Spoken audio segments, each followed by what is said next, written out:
نفرتوں کی آگ سے بچا لے، ہمیں باہمی محبت اور خلوص کی دولت عطا فرما، ہماری غلطیوں کو معاف فرما۔ ہم اپنے گناہوں سے توبہ مانگتے ہیں، ہماری توبہ قبول فرما۔ اے ہمارے رب، ہم سے بھول چوک میں جو قصور ہو جائے ان پر گرفت نہ فرما۔ مالک، ہم پر وہ بوجھ نہ ڈال جو تو نے ہم سے پہلے لوگوں پر ڈالے تھے۔ پروردگار، جس بار کو اٹھانے کی طاقت ہم میں نہیں ہے وہ ہم پر نہ رکھ، ہم سے درگزر فرما، ہم پر رحم کر۔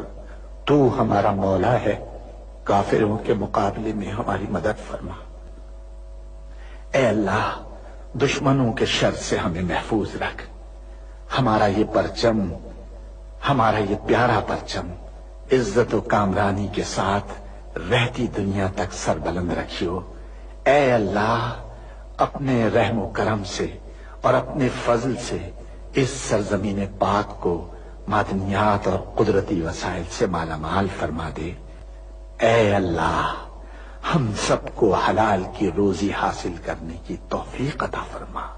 اے اللہ، ہماری سرزمین پاک کو ہر برائی سے پاک کر دے اور ہمارے ملک کو ساری دنیا میں عزت و شوکت عطا فرما دے، اور پاکستان کو صحیح معنی میں اسلام کا مضبوط قلعہ بنا دے۔ ہمیں، ہمارے والدین، ہمارے اہل و عیال اور تمام مومن مسلمان مردوں اور عورتوں کو بخش دے۔ اے اللہ پاک، تو ہماری قبروں میں وحشت کے وقت ایک رفیق عطا فرما دے اور ہمیں قبر کے عذاب سے محفوظ رکھیو۔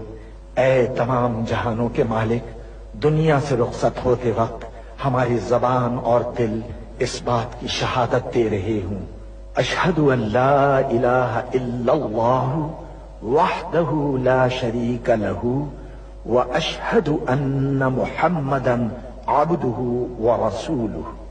اے تمام جہانوں کے مالک، ہماری دعا قبول فرما لے، آمین یا رب العالمین۔